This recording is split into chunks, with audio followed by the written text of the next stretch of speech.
comment le chiffre d'affaires réalisé à partir de cette ilménite malgache jusqu'au pot de peinture que le consommateur achète, comment ce chiffre d'affaires il se répartit et en fait où va le chiffre d'affaires. Alors en fait la première étape c'est on extrait l'ilménite à Madagascar à Fort-Dauphin et QMM extrait 750 000 tonnes d'ilménite par année. Une tonne d'ilménite, il le vend 100 € à Rio Tinto Canada. Donc il fait par année un chiffre d'affaires de 75 millions d'euros. Et il reverse, dans une estimation très large, pour environ 5 millions d'euros de taxes aux Malgaches. Ça représente 7% du chiffre d'affaires de QMM. Ensuite, cette ilménite, elle arrive donc au Canada, dans une usine qui s'appelle Sorel, qui appartient à Rio Tinto. Et ces 750 000 tonnes d'ilménite sont transformées en 450 000 tonnes de scories de titane. Ces scories de titane sont revendues 1 000 € la tonne à des usines de transformation en dioxyde de titane. Ça produit donc un chiffre d'affaires de 450 millions d'euros. Les fameux 5 millions d'euros de taxes qui ont été versés à Madagascar ne représentent plus déjà que 2,5% du chiffre d'affaires.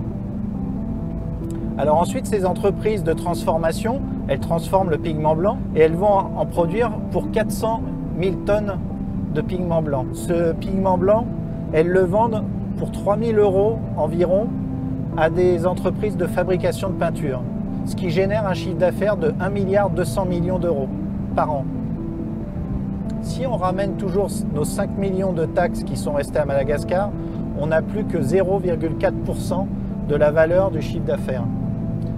Maintenant, ces entreprises de peinture, par l'intermédiaire de distributeurs, de la grande distribution, notamment notre fameux magasin de bricolage, va revendre cette peinture en moyenne 5 000 € la tonne.